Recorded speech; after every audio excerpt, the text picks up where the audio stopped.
বিসমিল্লাহির রহমানির রহিম। আসসালামু আলাইকুম। আশা করি আল্লাহর রহমতে সবাই ভালো আছেন। আমরা আলহামদুলিল্লাহ ভালো আছি। এখন আমি আলু দিয়ে তিত করলা ভাজি করব। তো কীভাবে তিতা না হয় ওইভাবে ভাজিটা আপনাদের সাথে শেয়ার করব। দেখুন, আমি এখানে আগে পেঁয়াজ কুচি, রসুন বাটা, কাঁচামরিচ এগুলো একসাথে দিয়ে দেবো।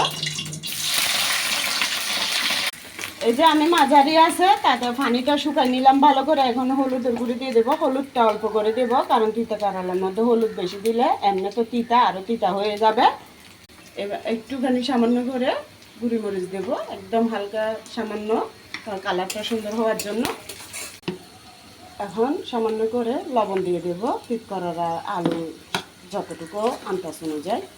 এখন আমি আলুটা দিয়ে দেবো। এগুলো আগে দেওয়ার কারণ হচ্ছে আমি আলু, পেঁয়াজ, রসুন, গুঁড়িমরিচ, হলুদের গুঁড়ি সবগুলো একসাথে দিয়ে এই যে পানিটা আগে শুকাই ফেলবো। আমি শুধু পানিটা শুকানোর জন্য এগুলো আগে দিয়ে দিছি। হলুদ আর মরিচ পরে দিলেও স্বাদটা, তবে লবণতা পানি থাকে, যেহেতু ভাজি করলে তিতা হয়ে যায়। এভাবে আগে আলু আর পেঁয়াজের পানিটা শুকাই নিলে তাহলে তিত করলাটা তেমন তিতা হয় না। পানি বাজলে কিন্তু তিতে করলা তিতা হয়ে যায় ভাজি করার পর। এই যে দেখুন, পেঁয়াজটা কালো হয়ে গেছে, আমি পানিটা শুকাই নিছি ভাজা ভাজা হওয়ার পরে। এখন আমি তিত করলাটা দিয়ে দেবো।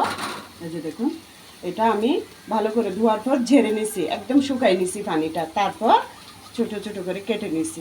পানি থাকলে কিন্তু এটা তিতা হয়ে যাবে। এই যে দিয়ে দিলাম। এখন ভালো করে আমি উল্টা পাল্টা নেড়ে দেবো। এটা কিন্তু আমি ঢাকবো না, না ঢাকলে একটু তিতাটা কম হয়। প্রথমে আমি জুড়ে জাল দিয়ে পানিটা একটু শুকাই নিছি। এখন দেখুন এই অবস্থায় আমি এখন আস্তে করে দিছি। 2 মিনিট পরে দেখুন জুড়ে জাল দিয়ে এভাবে করে নিছি।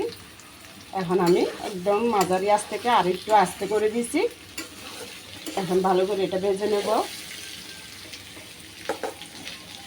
তেলে রাখা জিরা আর ধনিয়ার গুঁড়ি দিয়ে দেবো একটু এই পর্যায়ে।